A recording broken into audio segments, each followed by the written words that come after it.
our thriving sector. Sitting down with Victor Malala, the CEO of Analytical Soft, to help me get into perspective. Is it all that bad? Should we kill the ICT bill or not? And what is the ICT sector looking at, especially around this time when they're facing, I think, probably the biggest issue they have in the recent past? What should be the way forward? Victor, welcome to the show. Thank you, Richard. How have you been? I'm fine. How about you? I'm good. Thank you for asking. Thank you. It's been quite a long time since you are here. Sure. How are things over at your company? Things are... what are you guys looking at the moment? Things are fair. Yeah. We are doing very well. And this time round, we are even outsourcing our services, and we are giving our services outside. Right now, I'm not only tied to Analytical Soft. All right. I'm also an ICT consultant, specifically with cybersecurity at Capable. Yeah. All right. How's cybersecurity, especially around this time? We are having a very huge concern in matters of SIM swaps, cyber fraud, and all of those issues that are relating to people not being aware. Already, I saw I think it was the Daily Nation that has this issue here this morning on the second page, speaking about bank fraud and how people can help themselves avoid such issues. Are we there yet in your time, of course, taking a look at matters of cybersecurity? I think everything is happening by chance, and this could be the best time for everything that we are having. You see, in matters cybersecurity, we are looking at whether we have civilized people enough. Have we done the awareness? Are people aware of how they can mitigate these measures? Right. And what is the law saying about it? What are the practitioners doing about it? Right. What about the corporate sector? Those are the factors we are looking at when we want to look at crime, when we want to look at how people do the crime, how money is stolen, and how we're supposed to curb it according to the frameworks of the law. Right. Maybe a little digression as well also. I don't know if cybersecurity comes in with elections as well. Does that tie in matters of transmission? I know we've had very many issues in Kenya. Mambo ya server, nini. Do experts like you step in there? Yeah, there is, to some degree, there is a section of it that affects elections. Because in IT industry, there is what we call the hackers. And these people are capable of interfering with the transmission of results, whether it is for good, for bad, whichever the motive. But the baseline is that I believe we need to have a law, we need to have a regulations, as well as ensuring that the young people in this industry are able to proceed with their innovations, and everything else needs to go as it should be. All right. Things should be going as they should be. Yeah. And now over in the ICT industry, where you are also a practitioner and a stakeholder, key stakeholder, I will say, in quite has been there for a few years now, or a couple of years then. There is this bill, the ICT practitioner bill, of course, introduced by Garissa Township Member of Parliament, Aiden Duale, and is stipulating the standards for practitioners in the ICT field. When we were just coming on air, you told me it's not all that bad.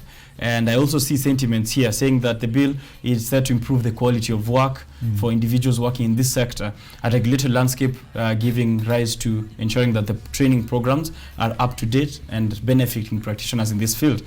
However, on the downside, we are seeing a bill that stakeholders and the majority of people in the ICT sector see as a means of gatekeeping ICT through registering, licensing, requiring of a university degree, which is actually the biggest issue that they have there. The requirement of a university degree.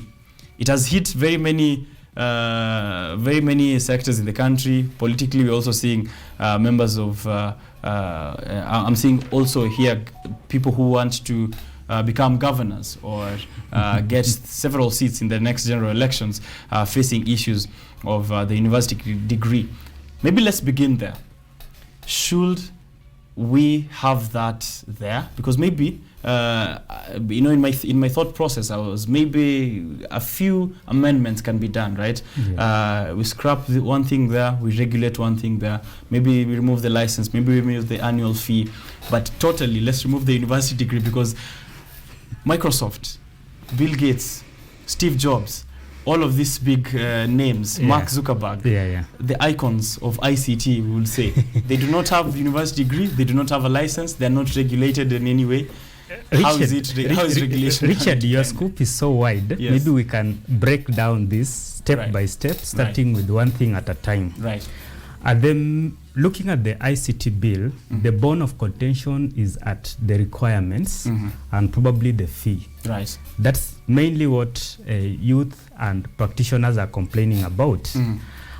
Since this is a bill expected to be signed into law, and just like any other law, it can be amended. But then we are also looking at other factors surrounding the bill. This is a political season. Looks like the parliament just rushed into passing this bill because they are breaking for the holiday. Me, I will look at it from a professional point of view. What is the state of cybersecurity in Kenya? Are we able to act on the current state of cybersecurity in Kenya? And how does this bill come in to this particular matter? Right. The issue of the requirements of a degree, I believe we have so many young people around here and professionals who have already met those requirements. Right. Well, we can pass that into law, and we can have those who do not have those requirements practice under the registered or licensed practitioners. If that really doesn't make sense, it doesn't have to be that fast. Right. We can put that bill aside, wait when the new parliament comes into place, amend the areas that we think are touching us. Then the bill can still proceed.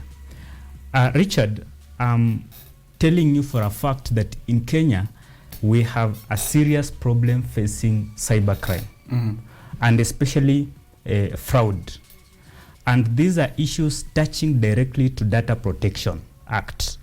Today, if somebody stole your money and you're following up, there's some information you can't get because of Data Protection Act. You're told this data was not collected for this purpose or because of this and this reason.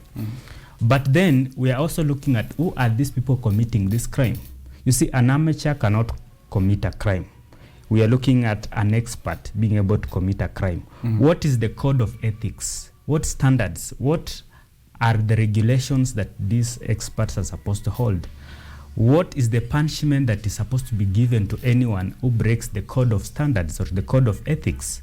That can only be reinforced if we have a body in place that can punish anybody who breaks those rules. And many other areas, Richard. My greatest surprise has been on the politicians, and especially Right Honorable Raila Amolo Odinga and ICT Secretary, ICTCS Joe Musheru. They behave like they've just landed from Jupiter and realized the bill has passed when the bill has been here since 2016 or say 2020. And actually they had the time of putting their grievances into the bill.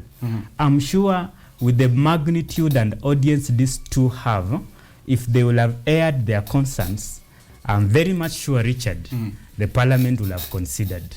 I'm going to agree with you on one thing. Yes. Crimes are committed by experts. Yes. There's no quack committing a crime. Sure. However, if we are looking at regulating the practitioners, yes. What happens to those who are offering services and they're not in the country? Someone is outsourcing from Russia, someone is outsourcing from Uganda, from South Africa. How will the government then at that point ensure? Or is that when we continue to do continuous amendments, and it's a bill that is always in Parliament, going back to do amendments after every single year? Thank you for answering the question in the first part of it, but I can give you a better answer. We have a licensing body called the EBK, Engineering Board of Kenya. That one, I believe, is within the borders of Kenya. But who are doing our roads, our buildings? The engineers from China. Right. How do they do it? They come here, they get regulated, and then they begin the work. That's how things should be done. But the internet is not a physical location, though. You see, Richard, there is what we call the law. The law regulates that you need to have someone who is licensed to do your work. If you choose to pick someone who is not licensed, it means you are going against the law and you are inviting problems. That means should anything happen, the government or anybody that is supposed to protect you doesn't take the liability. We are actually protecting everyone, not only the practitioners, not only the clients, not the stakeholders alone or the government.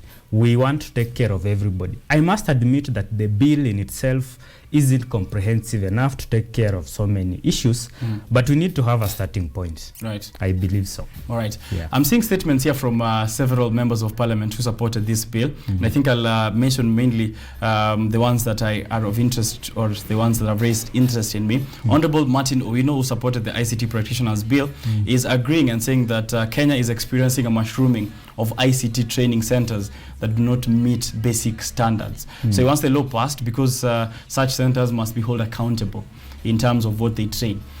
We have seen cases, however, there's free resources which are online. You can go online, web schools, Google. You can go to Google, go to YouTube, coding lessons, everywhere online.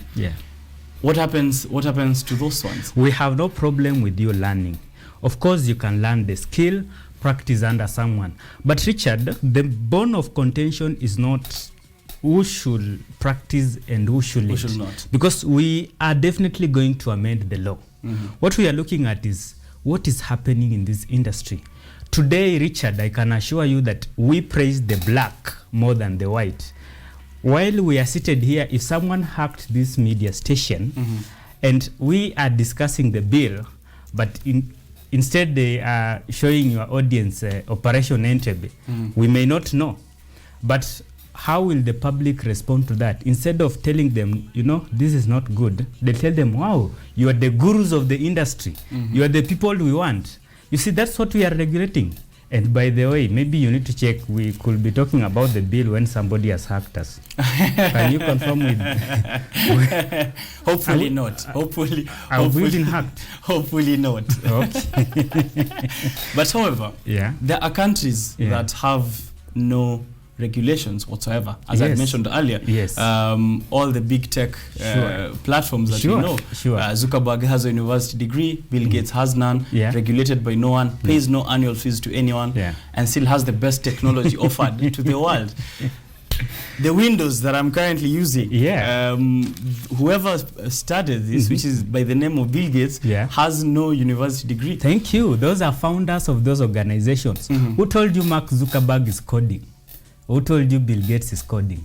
But he's a practitioner, however. Yes, he's in the industry. Okay, that's their country. You see, the cyberspace is affecting each and every region uniquely. Yesterday, the president launched a lab, a forensic lab. Right. The only one of its own in East and Central Africa. Well. Actually. Yes. Why? It's because the cyberspace within this region cannot may demand such a lab compared to maybe West Africa or any other region. You're looking at that. Look at cybercrime in Kenya, compare in Uganda, DRC or Burundi. We need to have something, we need to do something to curb this. We are having people losing money daily. By the way, if your phone got lost today, you aren't even sure if the money that is in your M-Pesa is okay. Right. Plus, we need to regulate, innovation. People are pretending that everything is innovative when some of these things actually need to be regulated. If you came up with a laptop, because you are an innovator, you come up with a laptop and the display screen is on the bottom side. We need to praise you because you've innovated a new laptop. Really, does that cater for you, for the standards of the industry when it comes to that? If we go down that path, will we end up regulating every single industry? Then we say designers have to be regulated, graphic designers have Those to be regulated. Those things are regulated, Richard. They are. Only that you do not see it. We have a body called IEEE that regulates how you need to make a button, a power button. You see, I can't create a power button and put there an image of a person. There is a particular standard that is tied to those designs that we have. However, we are saying that there are already many Yeah. who are practicing, Yeah. and they are experts Yeah. in the field. Yeah. What happens to those? Microsoft already set up operations in Kenya through their ADC office. Yes. Google already did that as well. I'm seeing Amazon also bringing operations. Many of these tech giants are coming in, have employed a lot of graduates and non-graduates who are experts in their regard. Yeah. What happens to these ones? Do we throw them away? Do we do away with them? No, we don't. You see, Richard, my first explanation was that this law is not comprehensive. That was my stand. But secondly, I said we could as well need it as long as we modify some parts of it. And if you look at the main reasons why we are having this big tech companies setting up centers in Kenya, is because we are having an enabling environment. One of the enabling environment is that we have enough power, like we do not have constant blackouts. We have the talent in Kenya, we have the people who can do it, and a willing government. Then somebody asks, what is a willing government? A willing government is a government that is willing to put in place regulations that will protect all the players in the sector. And that's how we start. Yeah. All right. Let me see if you agree with this. One honorable member of parliament who is the one at the center of all this, Honorable Godfrey Osotsi, the final bill sponsor, has said a few things.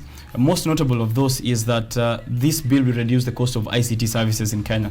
This is where there is, because there's no law that guides how ICT services and products are priced at the moment, which I also do agree with. And he also says that self-regulation in the country has failed because everyone wants to do his bit and there's no control, that it will bring harmony, structure, and remove disorder.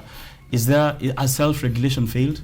Yes. Hasn't it, let's say, tripled innovation, enabled people to venture into things they will never maybe have accessed in this particular market? You know, I don't understand how somebody feels like saying we need to have practitioners regulated will prevent innovation. Innovation is a talent, you know, Richard. And I have sat down with the people who are innovators, and I can assure you that if you have an idea and you come up with that idea, will not be able to pin you down because you do not have a university degree.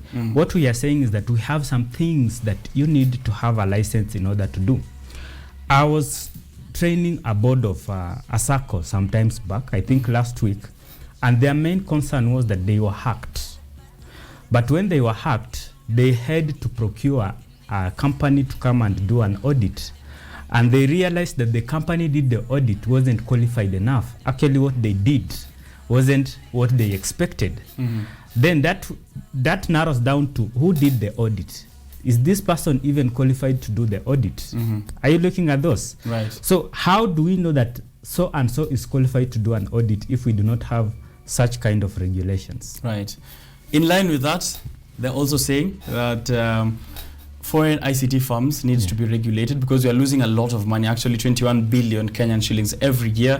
One, through cybercrime, and no one is prosecuted. Two, through money that ICT practitioners, because of offshore ICT services. So someone procures services from an ICT firm that is based in somewhere in Venezuela and does not get to pay taxes here in Kenya. Sure. Is there a more of a political angle than taking a look at really regulating IT and supporting innovation? Richard, I can assure you, I do not think in the recent past evidence suggests that members of parliament who do not require a degree to be in parliament have that much concern in the affairs, let's say, of the youth, of ICT, of the industry. I don't think members of parliament are that concerned about how the IT industry is operating. Listen, Richard, and I can assure you 101%, there is no industry that is not affected by politics. Every industry is affected by politics. It all depends with how you want to approach with it. And in my own assertion, I can assure you that we are importing hardware that has loopholes. Our systems are failing to be protected day and night because of we do not have those regulations. We need to have regulations that determine what kind of hardware do we import. We have companies out there which assemble hardware that is porous. When we start using that hardware, they can hack into us and they can steal our information and data. What I'm actually agreeing with the bill is that there are sectors in this industry that need to be governed. And that's purely true. Right. Yeah. Whether everything is political, whether we are nearing an election and somebody needs to take advantage of the bill or whatever is happening, that is a periphery. You're saying the end justifies the means. Exactly. And timing is, by the way, one of the greatest achievements man can have. Because, you see, maybe this bill wouldn't have passed if it came at any other time. But at this time, whoever struck it must have been a guru. Third time's a charm. Yes. Feedback. Edward Wambani, I have noticed that these fellas with degrees but no skill set and jobs are the bitter ones here pushing for this bill.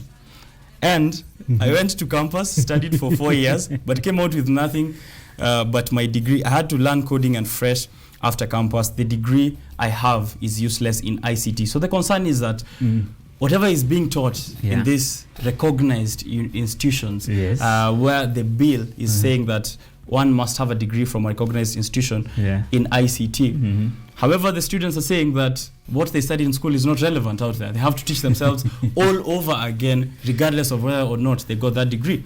And I'd have to agree with that as someone who also did IT in my course. I was being taught Pascal programming, which is something that is obsolete as of the moment. Is the curriculum keeping up with what the bill needs, or are we beating a dead horse? Sometimes back we had the same discussion here, and I told you the challenges facing academia, the syllabus. It takes so much to edit the syllabus and include into the syllabus what is needed. But again, before you start complaining about your degree or your institution, maybe you didn't look at your course outline. You never looked at your syllabus. Maybe it never included that you was at the end of the day you'll be a programmer and all that. But it's honestly, it's true. Majority of the products we have are not handset on the skills. Should we then begin there? Maybe start with that. But that's what the bill, and then come to the bill. That is included in the bill. The council, if you look at the bill, the work of the council is to monitor, address those. Yes. That's part of the bill. All right. Yeah, I meant to believe that these people, you see, most of these people have heard this on social media, and they're coming out because somebody has said it's bad and therefore it has to be bad. Yes. All right. I still don't understand the fear for regulation. Forget semantics. Almost all, this is Abbott Okelo Oteyo, saying forget semantics, almost all professions are regulated. Why not tech? Will anyone of you go to somebody with medical ideas but not qualified for surgery? Would you hire somebody with an idea about law but not qualified to defend you? Exactly. Look at the point. We still do have quacks who are doctors, though. Yes. Who are practicing chini ya maji, procuring back street abortions and all of that. And that simply means we will also have quacks in the industry. But then we want to look at what is the percentage that, okay, can I put it like, how much are we going to achieve? We are going to have much of the work being done by qualified persons. And then it will also be the work of the regulating bodies to ensure that we minimize, or even if it means having zero quacks in the industry, that becomes the work of the regulating body. But if there isn't any regulating body, by the way, today, I do not even need a degree to work somewhere and tell them that I'm an ICT expert and I can do ABCD, because that's not a requirement by the law. And they could give me work and I could mess up their systems. Right. Yeah. You see, Richard, the main contention here is that we have passed some laws that have not been effected, especially the Computer and Cybercrime Bill 2017 and the Data Protection Act. Tell me, how are we going to implement this particular legal requirement if we cannot control practitioners? You want to tell me that we have come up with a regulation that if a vehicle is involved in an accident, then we will punish the driver and the passengers and hold the vehicle, but then there's no regulation about who should start driving. Right. How are we approaching the issue? Okay. Actually, someone else is also supporting that. Africa Insider and some accountants have ICPAK, HR have IHRM, architects have BORAC, media has Media Council of Kenya, but when it comes to ICT, people don't want them belonging to a professional body. You see, this is I know the main bone of contention is that we have guys who want to hide and do the dirty work that the government is trying to curb, and they do not want to be punished. But they know when we have a licensing body, when they do something bad, they'll have to take accountability. And I believe that's the main thing. People are just going on the periphery, I don't know, licensing fees and all that. Where do lawyers and engineers and accountants get money for their licenses? All right, let's see some more feedback here. Okay. John Irungu on Facebook anasema, as a freelance software developer, I'm frustrated by the Kenya ICT Practitioners Bill, which is a result of poor decision making by our leaders. The bill only seeks to destroy Kenya's tech community and freelancers, as well as hinder innovation in the country. In the age of digital nomads, yes, will I start then getting regulations in every country if I'm moving from Kenya, digital nomad who's just coding on the move, and I move to Uganda and then find them with also their ICT practitioners, and then I move to the next one and now keep getting regulations? That definitely has to be the case, because if you are in Kenya and you are practicing in Uganda remotely, it's the law in Uganda that affects you, not the Kenyan law. Are you getting the point? Right. And I heard some people saying that they'll have to do remote work. That's an option. But I'm not saying that that's what you should do. We are saying this is what the government is trying to say, or the members of parliament who have passed the bill. You see, we appreciate the fact that you are talented, but please, are you able to do more? Are you able to go back to class so that we separate you from the other crook that keeps hacking our system? That's what these people are trying to say. All right. Yeah. So that is the biggest issue here I'm feeling is that the ICT industry or stakeholders and practitioners of the ICT industry who are complaining or against the practitioners bill do not want to be as regulated as others, because even as a doctor, if you move to Tanzania, you cannot just start treating people there. Yes. You need to be regulated, to be licensed there as well. You move to the next country. And according to John Irungu, he's saying that he has never worked for any company that cared about the qualifications. All they ever wanted to know is whether they can deliver. Whether they can deliver, solving problems. Can you deliver? Can you solve this problem? Can you deliver that? And trust you me, that's where every problem starts. You see, if you look at the products we have in the company, in the corporate sector and everywhere, starting from internet and everything, is that we have substandard things. We have substandard software. We have substandard systems. Why? Because somebody told the people in the industry that if you need a system, just hire a developer, give them your requirements, and they'll do the system. But what does the industry say? What are the standards of doing a software? You need to design, you need to test the software. So if these people are regulated, it means, one, that the standards of coming up with these systems shall apply. So quality goes up. Yes, because if you don't follow the standards, then we are going to punish you. So it's a double-edged sword. People are only looking at where it's cutting them and not where it's cutting the other side. Yes. All right.